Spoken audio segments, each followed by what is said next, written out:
website later today. Now, our first guest has summoned extraordinary courage to face things that would have defeated most people. She's battled a drink problem, dealt with a mother's suicide, the tragic loss of her first child, and a miscarriage. But now she's facing life with a stronger will and a greater wisdom than ever before. Please welcome Elaine Lordan.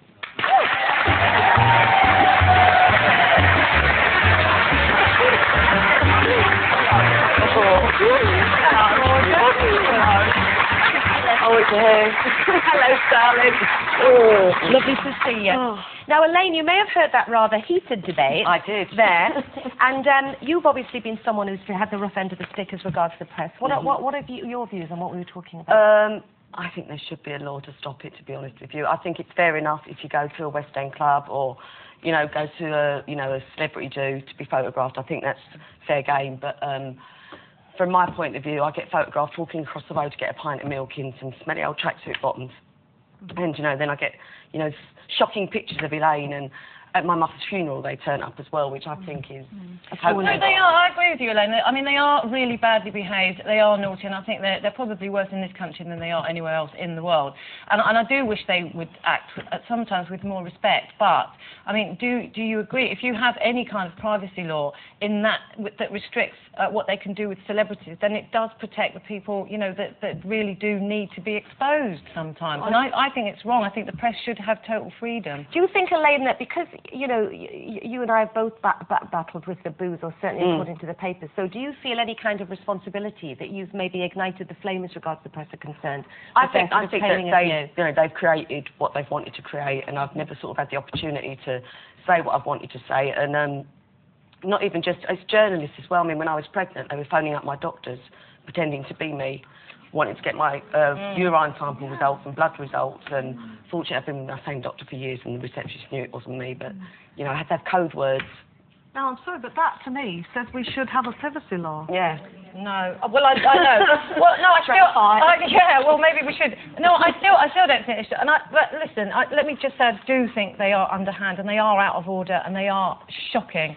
But I think, you know, if the Press Complaints Commission exists for that reason, to tell the press off when they do things but like that. Because they do. But yeah, but at the end of the day, if these papers and all of that didn't sell with that kind of information, with you looking rough in a pair of scrappy bottoms, they wouldn't print them. It's obvious that they sell, so we're all to blame as well, because we buy them and go, oh, look at Elaine Lordan looking a mess. But Elaine, because obviously, and I know you were, you know, offered a lot of money to talk to the press about your problems and your battles. This is why you, I assume, wrote the... I wrote the book because after my mum died and my son died, whatever it takes, you know, they were on my doorstep 2 days after my mum died, saying, can we speak to Elaine, please?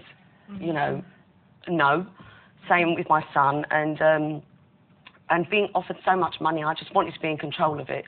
And I would also like to say that the book is, obviously there's, you know, the sad things in it, but I'd like to think there's a lot of humour in the book as well. Well, I think that's what comes over, and I think, you know, sort of all credit to you that, you know, it is almost incomprehensible to sort of think about how you have dealt with the, you know, the death of your mum, the death of your child. But I think what comes through in the book is that you have made a decision to move forward, that you could either sort of sink or swim, as it were. And yeah, well, what doesn't kill you makes you stronger, as they say. Can I just show the book, actually, just so everybody knows? My hair isn't actually like this. This is Lee, the makeup guy. That is what it usually looks like. I feel so odd. I feel so weird. You've got more hair. I know. It's like really buff-off, but lovely. Can I just say as well, very quickly, that my son last night, because I've had this book, and he said, oh, can I read some of it? So he's been reading it the last 2 days. He's 14. And he said to me last night, Mum, when you meet Elaine Lordan, can you tell her that I think she's inspirational? Really amazing. So it is. I mean, because you're not a victim. Yeah. I'm not a victim. I'm not a victim. Thank you. You're not like running around for sympathy or anything. No, I'm not. In the book. And that was another reason I wrote the book, is because the tabloids kept describing me as Tragic Lordan. Tragic Lordan. They do, don't they? They get one headline and stick to it. And it got to the point that I was, you know, sort of meeting people and want to say, oh, my name's Tragic. Yeah. You know what I mean? It was so ridiculous. Yeah. Tragic things have happened, but it doesn't make you a tragic I was talking to Les person. Dennis, and he said that he has to walk around with a constant smile on his face, because if he's just sitting having a sandwich, the headline is Les Miserable. You know, the next day, so he has to be sort of like walking around like this. But the great thing that's also come out of all the trauma that you've had is that whereas you said in the book that it could actually push people apart, it's brought you and your husband Peter closer together, and you seem to have a great relationship. Don't get angry, Carol, but we've always been close. Whoa, I'm not. In fact, I met one of your ex-boyfriends. You did actually. I know. I did. In the Lake District. That's I think, correct. Yeah. And he said, he said, oh, I must go out for a drink with you and Carol. Oh no, I can't handle two Larry Birds. That's exactly what he said. I know.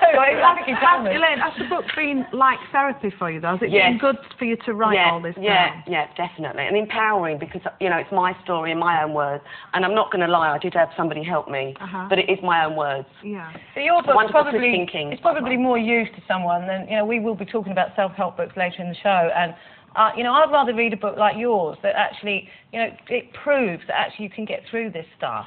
Of course you can. Did you get any help or anything? Do you have counselling? Wonderful father, wonderful sister, wonderful friends.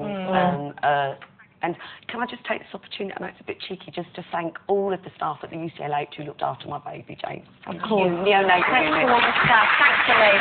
Well, listen, it's a great read. It's called Whatever It Takes. If you get the chance to read it, well recommended. For now, Elaine Lordan.